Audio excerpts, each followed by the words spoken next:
हो काटे छापू पकारे हो बाबा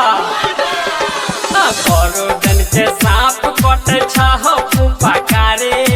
डर लगे कोना जइबा तोहरे दुआरी हो बिनती मान लाना हो बिनती मान लाना हो अपन बासा बरद हे हे हे हे हे हो अपन बासा बरद बाबा बांध लाना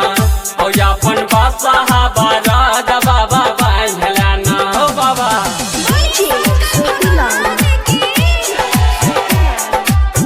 रिकॉर्डिंग बाय मां संतोषी रिकॉर्डिंग स्टूडियो।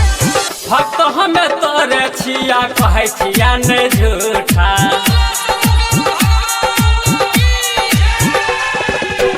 भक्त हमें तोरे छिया कहे छिया नहीं झूठा हमारा सहे हो बाबा ये नाने रूठा विधान के लिखल कहानी है हो भोले रानी सबटा जान लाना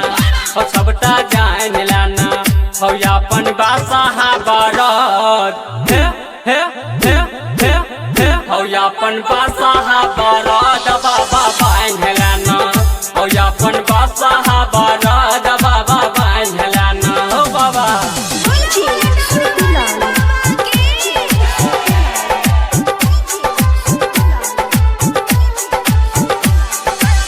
दिलवा में ललसारा है बना चुका मरिया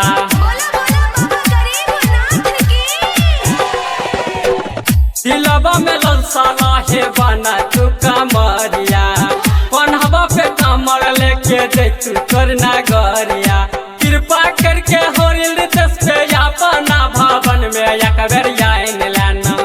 हो एक बेर आइन लाना हो अपन बासा बरद हे हे हे हे हे हो अपन बासा बरद बाबा बांध लाना हो अपन बासा बरद